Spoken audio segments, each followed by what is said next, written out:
Okay, so we're going to go on to fold over applique. So this is my template. It's just going to be a simple little petal, and we're going to need, I'm choosing 6. 5 is also a good number, but for me it's going to be 5. So once again, we're going to trace it exactly on. And this time around, we can go really close together because we don't need that little extra 1/4 inch around, because we're going to cut this exactly the size we need.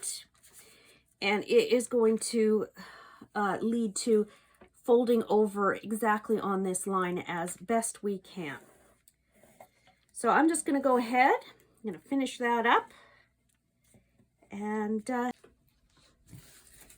this time around, I've gone out and I've cut out the centers there. I have both my irons going. I have my small one and I have my micro. I'm just quickly going to apply these. I will also say that these ones gum up your needles a little bit more because they are already sticky.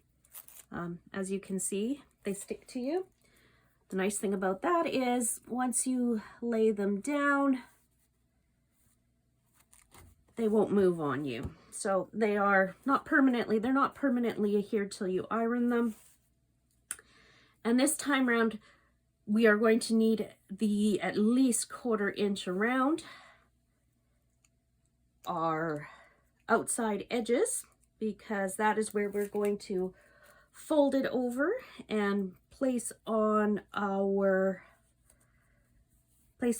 do our fold over for it. So yeah, that's about a 1/2 inch will be good there. And we're just going to go on down the line.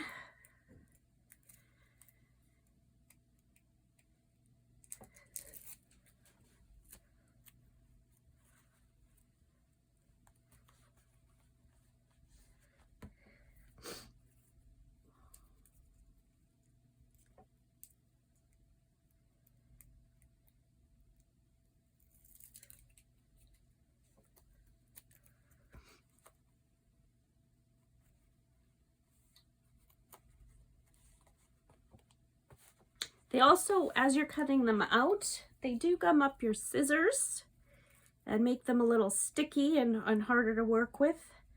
A little bit of rubbing alcohol or nail polish remover will take care of that. Just be sure to rinse them in a little bit of water, because you don't want them to, you don't want the residue of what you use to clean your scissors to ruin your color of your fabric. So rinse them off with a little bit of water.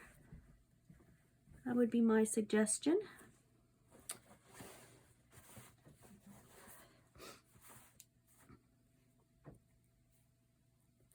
Okay, so just need to give a little quick run over with your iron. They are pretty sticky to begin with, so you don't need to hold them on for a large amount of time. So I'm going to cut those out and we'll get on to the next step.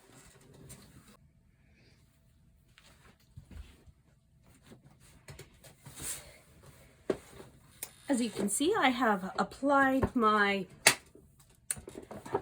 Steamicene. This is light Steamicene 2. It's one of the lighter ones, maybe not the lightest. So that has been applied. So the first thing I do is finger pressing again. I'm a huge fan of finger pressing because it does tend to give things a good shape and make them easy to work with. So we just go ahead .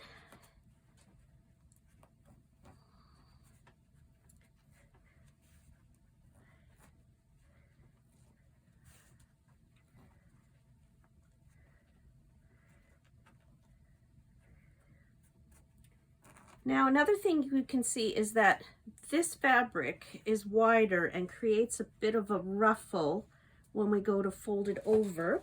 One way to take care of that is to go in, and you're just going to do some smaller clips, and you can trim it a bit. Trimming always helps.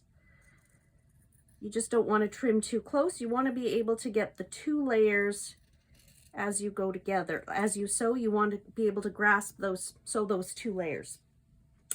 Another way is also to do a little trim like this, and that just helps the fabric ease into the smaller area that it needs to.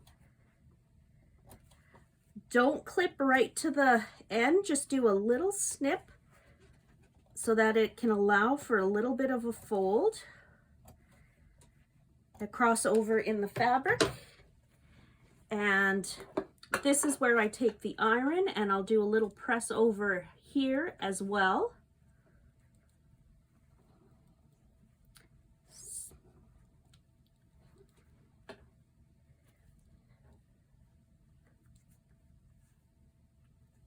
So you can see where an iron this size is a little easier to work with than an iron this size. Although this size you can make do. Not that I'm encouraging you to go out and buy every product. I'm just showing you what it looks like with the products I do have so that you can make your own decisions.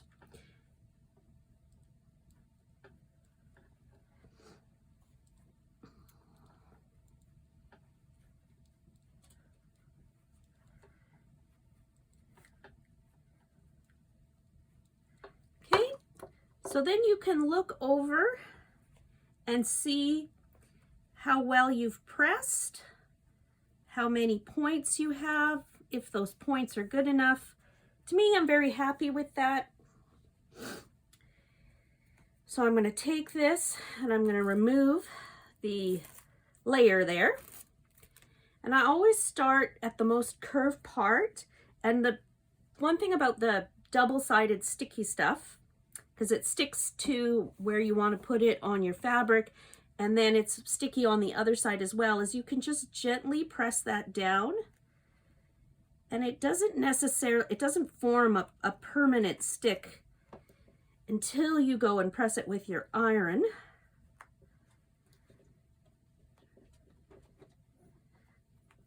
But it does give you a good idea what your block is going to look like when you go to press with your iron. I don't encourage you to press with the sticky side down. Press with the sticky side up and very gently just catch the edges. You don't want to go to the sticky side, because if you touch the sticky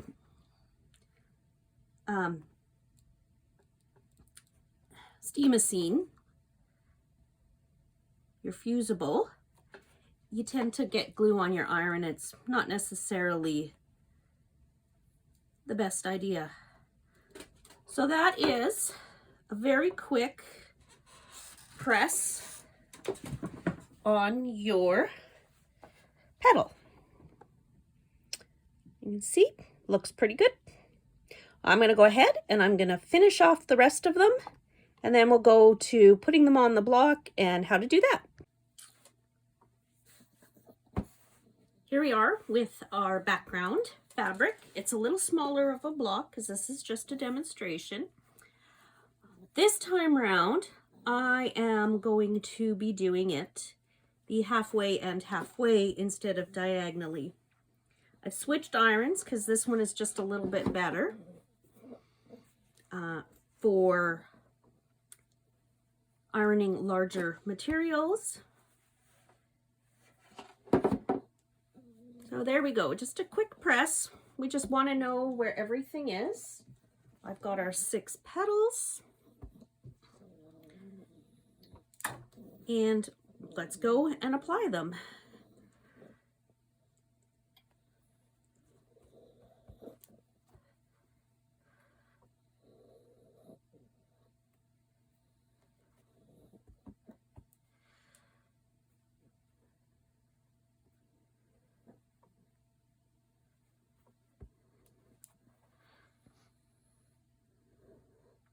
And I am just free bombing this. They are not perfect, but yeah, I'm pretty impressed. They go together rather nicely.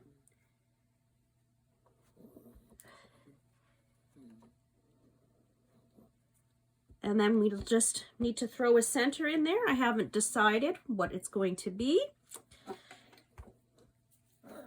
And just do an iron-on press now.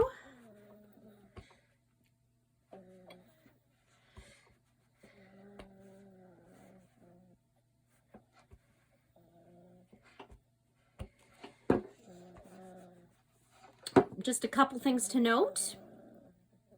I'm noticing that down here in my yellows that the black polka dots are shadowing through.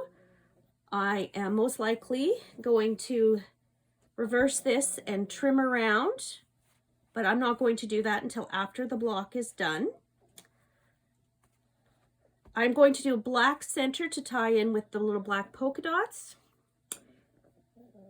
And you know what? I think I'm going to go with a gold thread just to add some bling because there's a little bit of gold in this block. So off we go to sew this.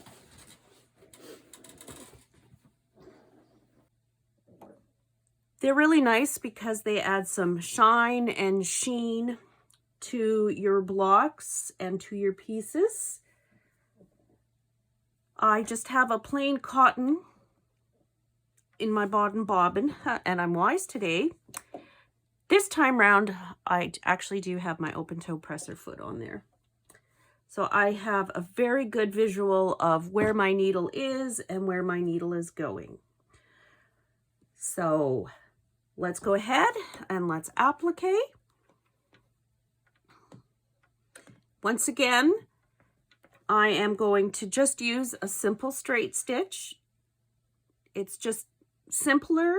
You can use the buttonhole stitch, but as I've said before, I find, especially when you've got 2 layers of fabric, the buttonhole stitch tends to really flatten your applique, and I like my applique raised and textured, so the simple straight stitch is how I go. So this morning we have different fabric because when I was reviewing the video, I realized, oops, you saw nothing. So I'm restarting so I can re-explain everything. So this is my open toe presser foot. I'm smart. I have that on this time round. I have black thread in, just a normal cotton black thread. But just to let you know that black thread, or whatever type of thread you choose for your embroidery, does not matter. Sorry, I banged you. This is one of the areas where you can be a little more creative and a little bit more experimental. It's not any particular type of thread that works. You can use a polyester, you can use a rayon, you could use a silk. So in the other block, which I will put a picture of up on the screen, I used a gold thread and I used a gold rayon with just a normal cotton background. So just to let you know that there are many types and many ways you can go ahead and use your thread and get creative. So when I am placing my block in here, the nice thing about the open-toed presser foot, as you will see, is that it gives you a very good opened view of where you are going to embroider or where you are going to sew, instead of guessing like I did with my regular presser foot, because as you can see here, it's closed. Can't see where your needle is, and you really, with this hiding it, you don't know where your fabric is and where you are going, but this gives you a much more open, clear view. So when I applique, I like to line my fabric right alongside here with the open part of my presser foot. This allows for a little less grabbing and a little less, or allows for more movement of your fabric, because less of it is under your pressure foot. You've just got this little piece here where you're going. So I do use my stitch ripper a lot more as a fabric guide to hold it, both hold it down and move it along as I go.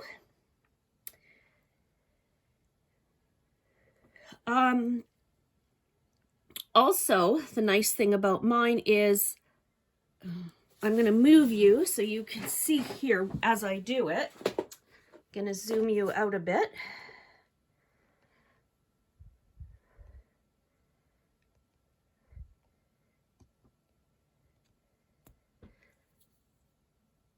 So here on my screen, just here, as you can see where my needle is positioned.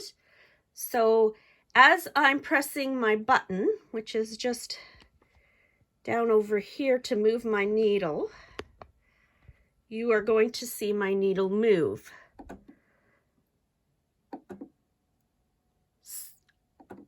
That is usually where I do my applique, and what it allows for is a nice consistent spacing between everything to get your stitches correct.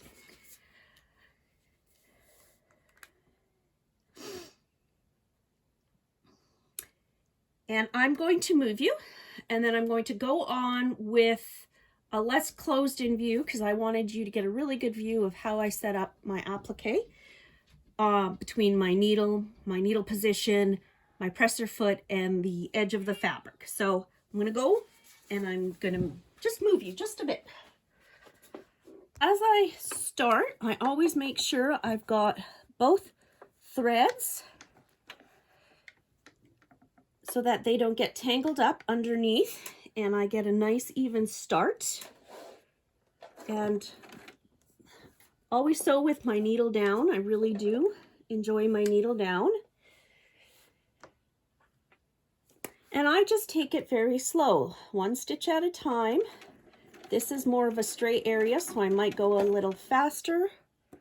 Like I said, I do have my really nice contrasting black to give you a good idea of how the process goes. I do sew with my needle in the down position. Right now it's up, but as you can see, I take my first stitch, it's in the down position. And I'm just going to go ahead and I'm just going to do those first couple stitches. So as you can see, I do have a bit of a bump coming up here.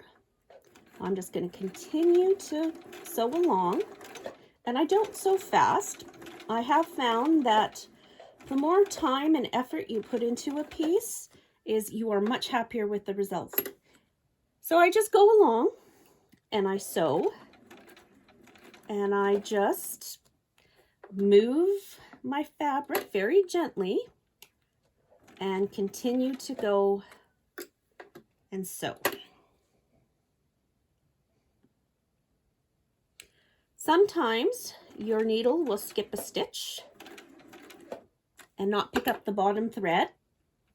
This could be an indication that you are needing to change your needle, or your needle is just one size too small. So you would, say if I was sewing with a 10 and I was skipping stitches and I was using a little bit thicker of a thread, or my fabric was a little bit thicker, then I might, and I was still skipping stitches and it was fairly consistent, I would be thinking about switching up to a size 11 needle after I had tried changing onto a brand new number 10 needle. So that is one of the problems you can face when you are appliquing, and that is how you solve it.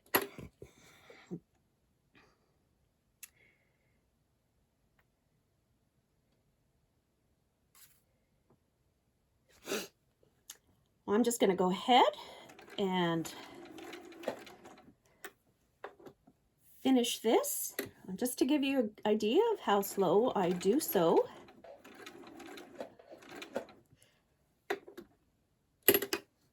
And I just take my time and move on along.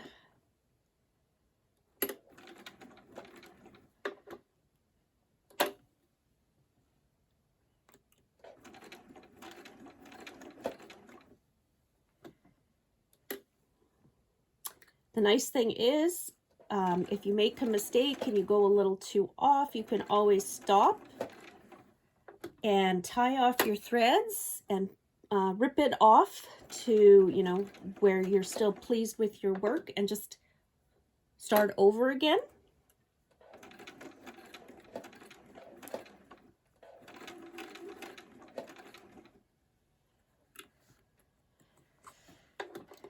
this one is crossing over on this one. I am just going to make do, and just when I go to start, I'm going to start from over here on this petal.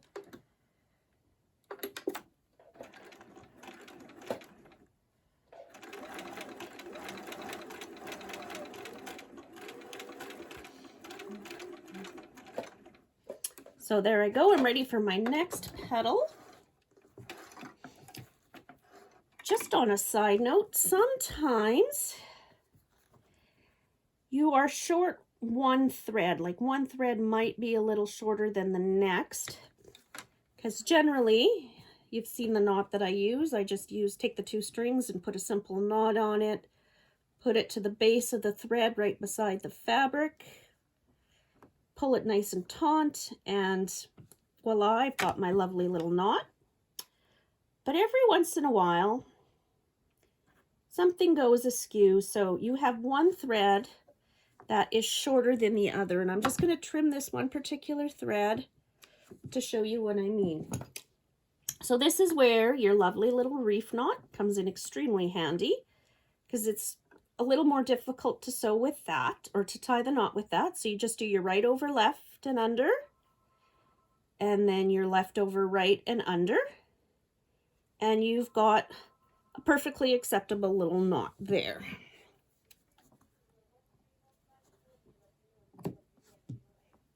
Give those a trim and go on to our next one.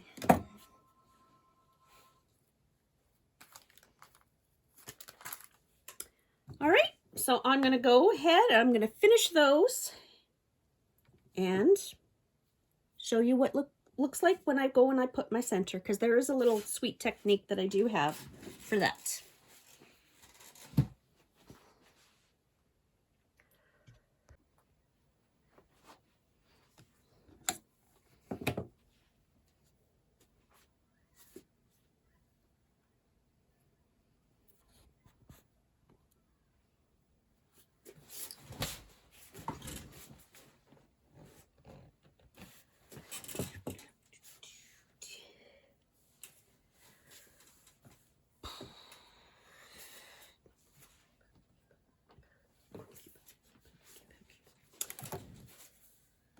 This is the block with my applique, my simple straight stitch.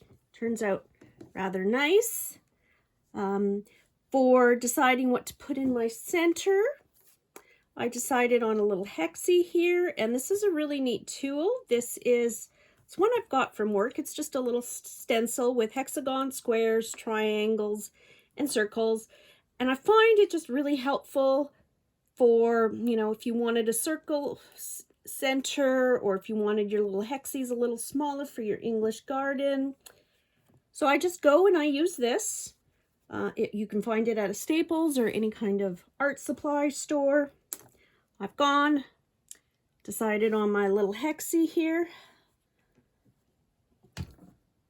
So I'm gonna go and I'm gonna sew that. Once again, I'm just going to use the simple straight stitch. I do have some examples of zigzag and buttonhole stitch, but those are on the raw edge applique.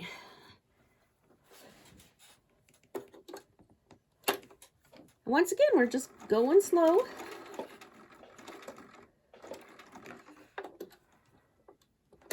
As we go.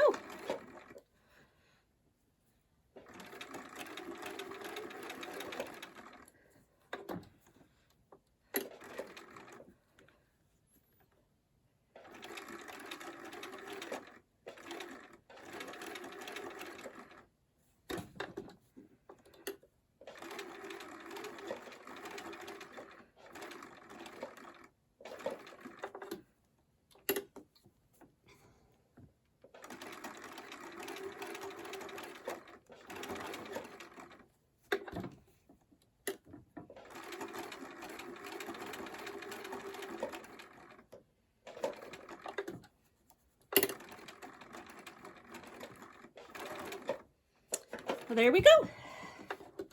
And I do want to just point out that this is what it looks like to have a gummed up needle.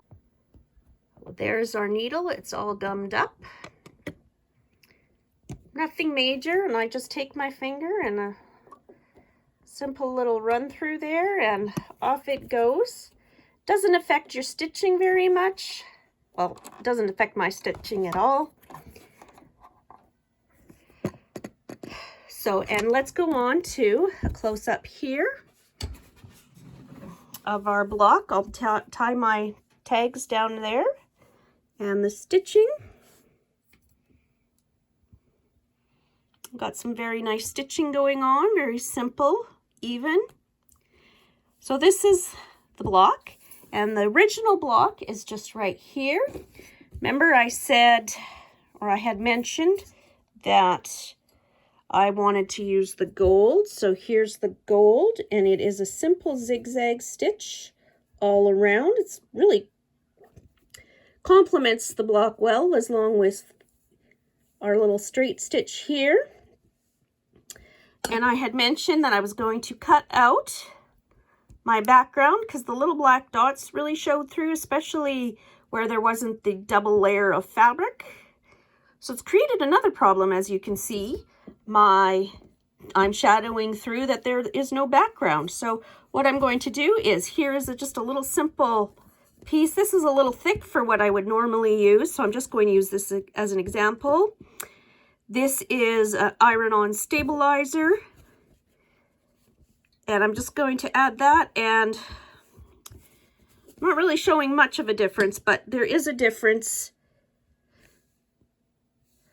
So sometimes you go to fix a mistake and you end up causing a few more. So one evil against the other, and we're all learning in this process.